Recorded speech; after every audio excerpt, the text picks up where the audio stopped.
আসসালামু আলাইকুম দর্শক, আমি আজকে আপনাদের সামনে নতুন এক ভিডিও শুরু করতে যাচ্ছি।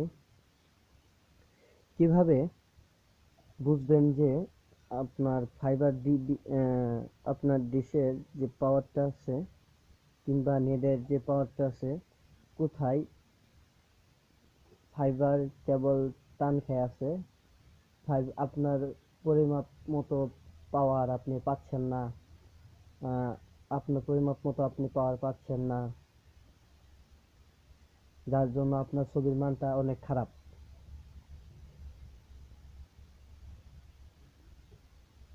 কথা না বলে শুরু করতে যাচ্ছি আজকের এই ভিডিওটি। খুব সহজেই আপনি এই লেজার লাইটের মাধ্যমে বুঝতে পারবেন যে কিভাবে রূপটি বের করবেন। আপনি বুঝতে পারবেন যে কিভাবে কোন জায়গায় সমস্যা আছে, আপনি সেটা বের করতে পারবেন। আপনার যেখানে পাওয়ার আটকে যাবে, আপনার ফাইবার ডিবি যখন আপনার গন্তব্যস্থলে পৌঁছাতে না পারবে, তখন আপনার ছবির মানটা অনেক খারাপ হয়ে যাবে। চলুন দেরি না করে আপনাদের দেখাচ্ছি কিভাবে বুঝতে পারবেন যে আপনার লেদার কোনখানে আটকে আছে। এই যে দেখছেন একটা প্যাসকোড, প্যাসকোডটা প্রথমে খুলে নিই। প্যাসকোডটা খোলার পর আপনার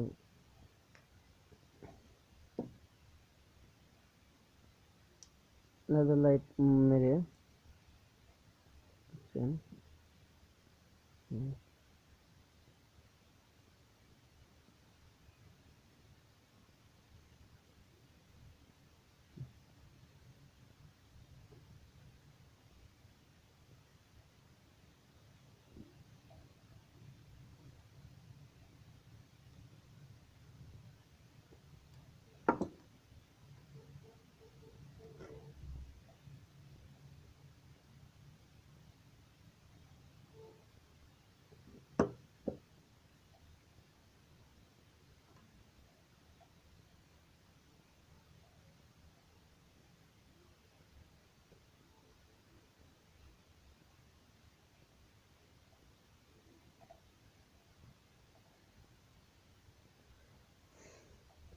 আপনি দেখতে পাচ্ছেন এদিক দিয়ে লেজার লাইটটা অন করে দিয়েছি, এদিকে কাটা আছে, তার জন্য এদিক দিয়ে লাইটের যে আলোটা আছে, আলোটা বের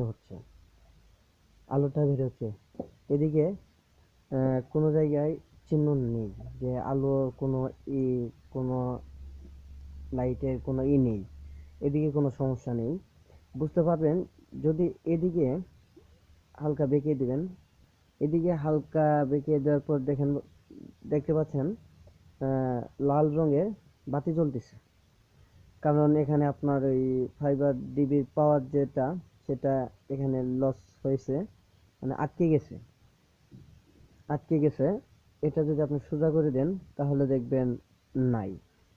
আবার এদিকে দেখতে পাচ্ছেন, এদিকে প্যাসকোটের মাথায় কাটা বিদায়, এদিক দিয়ে লাইটের আলো আসছে।